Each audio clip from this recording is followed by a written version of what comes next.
Você conhece as normas legais aplicáveis ao IPI, ICMS, PIS, COFINS e outros impostos e contribuições residuais?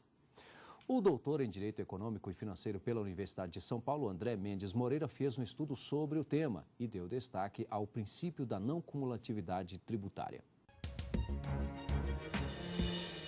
Não cumulatividade tributária na Constituição e nas leis, IPI, ICMS, PIS, COFINS, impostos e contribuições residuais. Tese de doutorado apresentada à Universidade de São Paulo para obtenção do título de doutor em Direito Econômico e Financeiro. O estudo é de André Mendes Moreira. Nossos convidados para debater o trabalho são o professor de Direito Tributário da Universidade de Brasília, Antônio Moura Borges, pós-doutor em Direito pela Georgetown University, e Severino Cajazeiras, advogado tributarista, a quem eu quero aqui agradecer ao professor Cajazeiras. Muito obrigado. Também ao professor Antônio, agradeço a sua presença por aceitar o convite da TV Justiça para participar do Academia de hoje. E para que a gente entenda melhor o trabalho, vamos acompanhar um resumo. A primeira parte do trabalho trata das distinções entre tributação indireta e não cumulatividade. A segunda descreve as normas constitucionais da não cumulatividade tributária desde os primórdios de sua instituição no país. A terceira parte analisa os aspectos infraconstitucionais da não cumulatividade tributária. Bom, André, então gostaria que você falasse da metodologia e das dificuldades na elaboração do seu trabalho. Bem, Rimac, o trabalho ele se estrutura em 3 partes bastante distintas. Portanto, há uma parte dedicada ao imposto sobre produtos industrializados e à legislação que o rege, lei e decreto. Há uma parte dedicada ao ICMS, com o estudo da Lei Candir e também de leis estaduais que tratam de sua não cumulatividade. E, por fim, uma parte dedicada ao PIS e a COFINS e ao PIS e a COFINS devidos na importação de bens e serviços. Portanto, é sobre esses 3 pilares que o trabalho foi estruturado. E a grande dificuldade que encontrei ao longo do caminho, espero tê-la superado, foi a de amalgamar tributos tão distintos dentro de uma única teoria da não cumulatividade que fizesse sentido para essas exações tão distintas. Esse foi certamente o maior desafio que encontrei. Bom, nós vamos conferir aqui agora a parte da bibliografia utilizada para a elaboração deste estudo.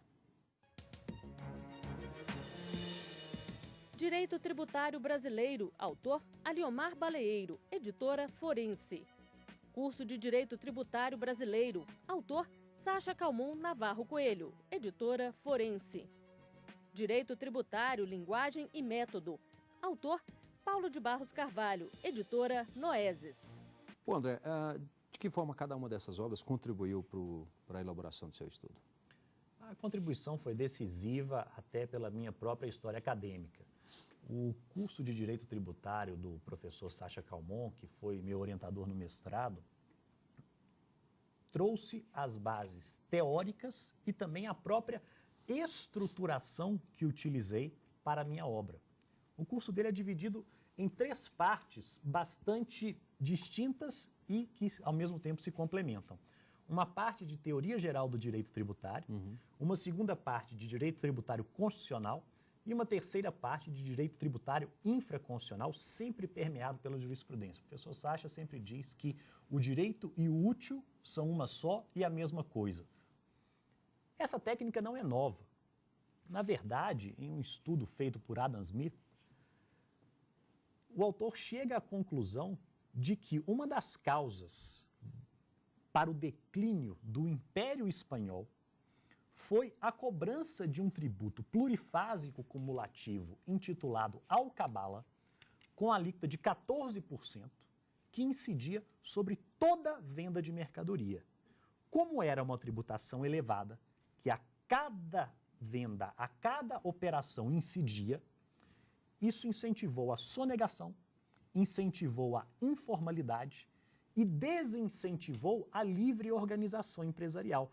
Em meados do século XX, na Europa, especificamente na França, busca-se uma solução, uma alternativa para essa forma de tributação que desincentiva o desenvolvimento econômico e incentiva a sonegação.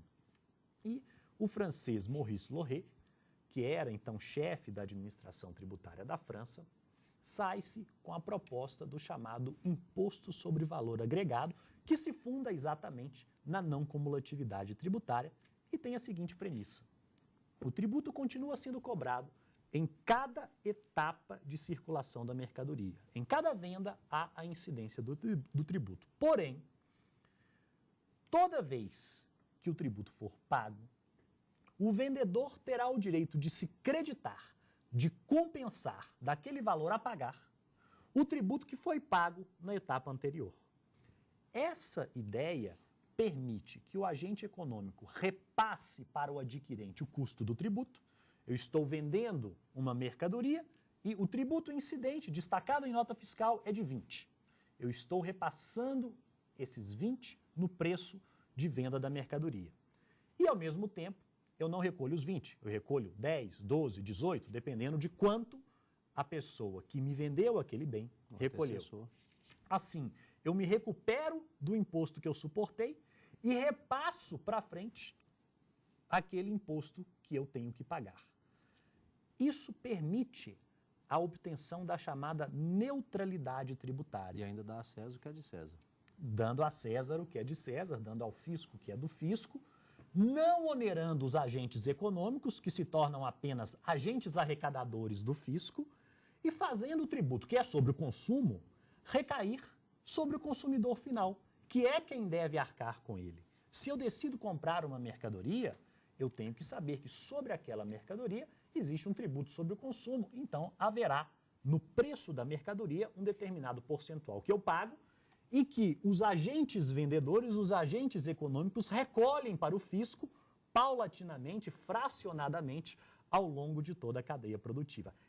Trazendo para o Brasil essa forma de tributação, o Constituinte brasileiro buscou aplicar ao nosso direito, à nossa economia, pois o direito tributário impacta diretamente a economia, essa lógica da neutralidade tributária que pauta a tributação sobre o valor acrescido, adotada em mais de 140 países em todo o mundo. Vale aqui registrar que dos países membros da OCDE que congrega os países mais desenvolvidos do mundo, apenas os Estados Unidos não adotam o imposto sobre valor acrescido. Lá se adota a sale tax na venda final da mercadoria ao consumidor e apenas ela. Uma espécie de imposto único e pronto. É um imposto de incidência única na venda direta ao consumidor final. E só.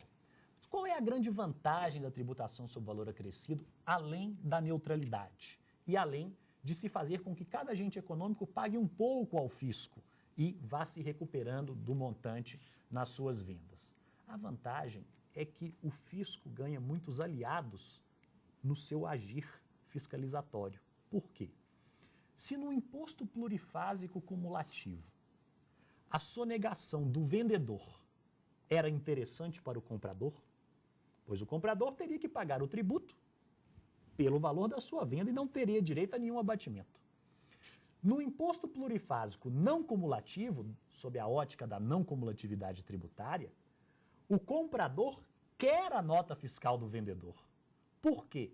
É com base na nota fiscal em que se informa o tributo que foi recolhido pelo vendedor que o comprador terá o direito de abater do ICMS, do IPI ou do PIS/COFINS, dependendo do caso, por ele devido, o imposto que foi pago na etapa anterior. Então, o fisco ganha aliados na sua atitude fiscalizatória perante a sociedade. Portanto, todos esses elementos contribuíram para que o imposto sobre valor acrescido se tornasse hoje um fenômeno. Né? O termo fenômeno é correntemente utilizado pelos doutrinadores nessa matéria e essa é a razão pela qual escolhi a não cumulatividade, que no Brasil é aplicada a 4 impostos distintos, 4 tributos distintos, IPI, ICMS, contribuição ao PIS e COFINS, além dos impostos e contribuições residuais por determinação constitucional. Portanto, temos uma peculiaridade em comparação ao imposto sobre valor acrescido, que é um imposto único usado em outros países que adotam essa mesma técnica. Bom, nós vamos fazer aqui um rápido intervalo e em seguida estaremos de volta já na fase de debates aqui no Academia. Até já.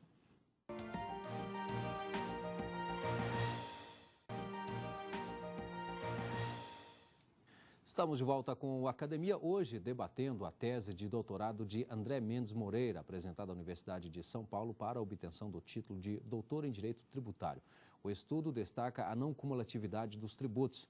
Mas vamos agora conferir as teses e dissertações que estão disponíveis no mercado editorial. Direito Penal, Teoria Geral do Fato Punível e das Sanções Penais, de Aguinaldo Viana, editora Juruá. Aumento de capitais nas sociedades anônimas, de Mauro Rodrigues Penteado, editora Núria Fabres. Os limites ao acordo em juízo e as garantias do processo justo, de Mauro Augusto Ponce de Leão Braga, editora Fórum. Bom, temos aqui também disponível no mercado justamente o trabalho do professor André Mendes Moreira, que hoje está sendo apresentado aqui no Academia, a não cumulatividade dos tributos. O livro tem um título diferente da tese, né? Sim, a tese era intitulada Não Cumulatividade Tributária na Constituição e nas Leis, IPI, ICMS, PIS/COFINS, Impostos e Contribuições Residuais. Por sugestão muito bem-vinda do editor, eu enxuguei o título para a não cumulatividade dos tributos. Bom, vou pedir ao professor Antônio que dê início, então, aqui ao nosso debate, professor. Gostaria inicialmente de elogiar aqui o programa Academia, dar oportunidade a que trabalhos tão importantes venham a ser divulgados, né, que o mundo jurídico venha a tomar conhecimento das pesquisas que são realizadas nas academias. Uma das críticas que se faz à academia é que ela se fecha e que realmente a sociedade deixa de tomar conhecimento e de aproveitar o resultado das pesquisas que são realizadas para a obtenção de títulos de mestre, doutor e até para titularidade. Eu gostaria de perguntar vários assuntos muitíssimo importantes. Na prática do direito tributário, são destacados e examinados aqui no trabalho. Mas eu gostaria de fazer uma pergunta ao professor André Mendes Moreira. O caso da decisão do Supremo Tribunal Federal no sentido de que não há a incidência do IPI na importação de produtos estrangeiros para consumo próprio. Professor Antônio, inicialmente eu quero lhe agradecer pelos elogios à obra vindos do senhor. Realmente são envaidecedores, para dizer o mínimo. Muito obrigado. Fico extremamente honrado com os seus comentários. Especificamente quanto à pergunta feita sobre o posicionamento do Supremo Tribunal Federal, que dispensa o pagamento do IPI na importação feita por pessoas físicas ou por pessoas jurídicas que não sejam contribuintes do IPI no mercado interno, ao fundamento de que, como a pessoa física não é contribuinte do IPI no mercado interno, não paga IPI nas suas operações, nenhum de nós paga. Como a pessoa jurídica, que também não é contribuinte, por exemplo, uma sociedade médica que importa um aparelho de tomografia, ela paga ISS sobre as suas atividades e não IPI. Como essas pessoas físicas e jurídicas não contribuintes não conseguirão compensar o IPI pago por elas na importação com eventual IPI devido no mercado interno, porque esse IPI devido no mercado interno não existe, já que elas não são contribuintes do imposto, a cobrança do IPI na importação, segundo esse posicionamento do Supremo Tribunal Federal, feriria a não cumulatividade tributária.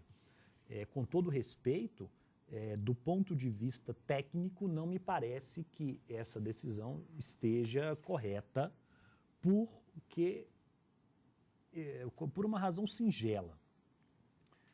Como bem disse o professor Antônio, quando eu, pessoa física, me dirijo a uma concessionária de automóveis no Brasil e decido adquirir um automóvel, digamos um Toyota Corolla, na venda desse automóvel, para mim, pessoa física, incidirá o IPI que terá que ser recolhido pela fábrica. Não há não incidência pelo fato de eu não ser contribuinte do imposto. Na verdade, eu sou consumidor final e, pela lógica da tributação não cumulativa, eu tenho a obrigação de arcar, do ponto de vista jurídico, aquele imposto, que é recolhido pela fábrica, mas por mim suportado. Agora, Se eu importo esse mesmo Toyota Corolla, eu, como importador, sou obrigado a recolher o IPI na importação.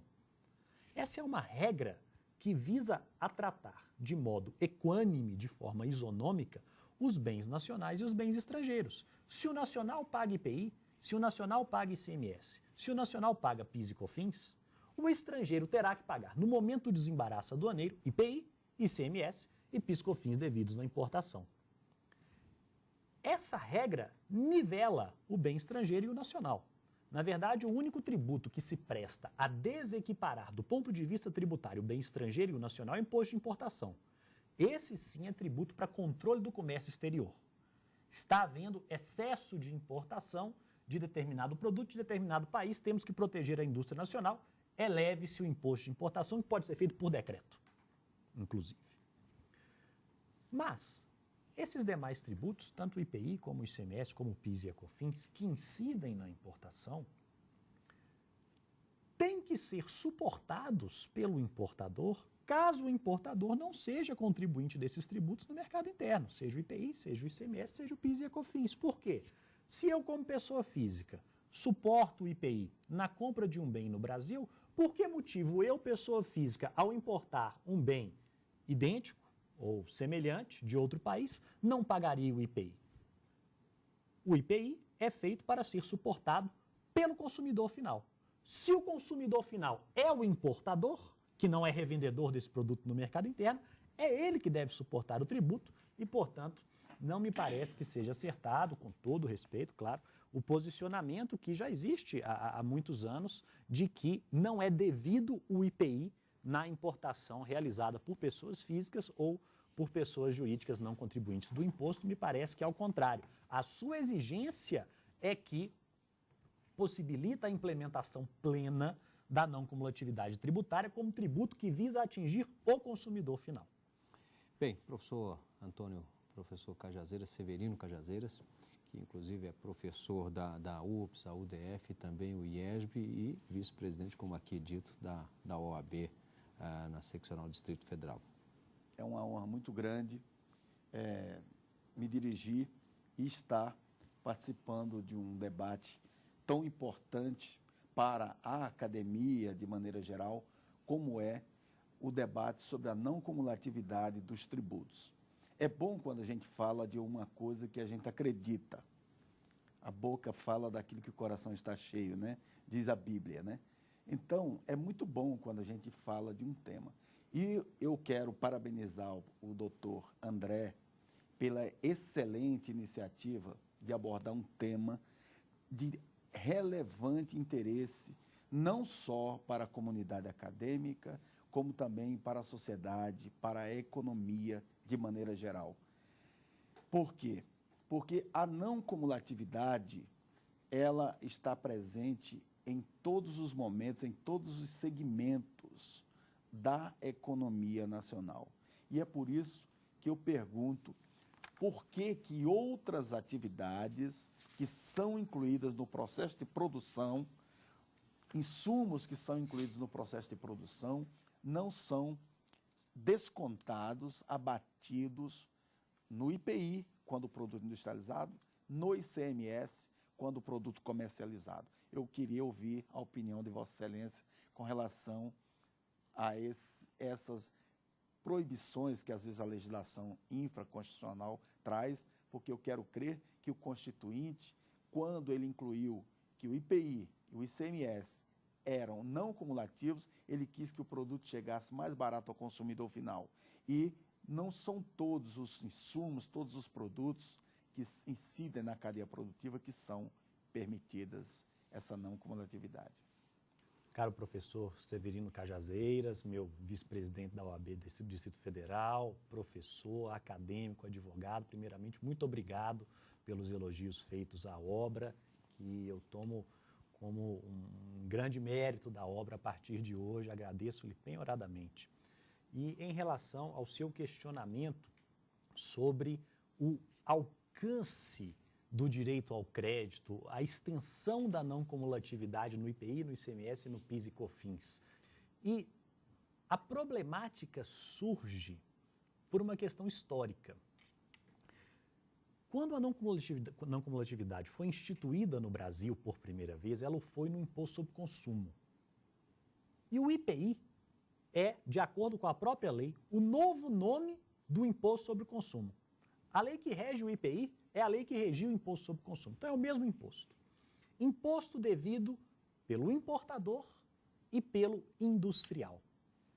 Portanto, as primeiras lides, as primeiras batalhas judiciais entre fisco e contribuinte, que desaguaram nos tribunais superiores sobre o alcance da não cumulatividade, tinham por pano de fundo a lógica das indústrias.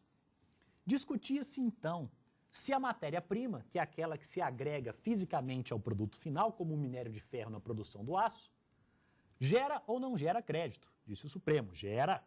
A matéria-prima é essencial, é insumo essencial à produção do aço, no caso, o minério de ferro.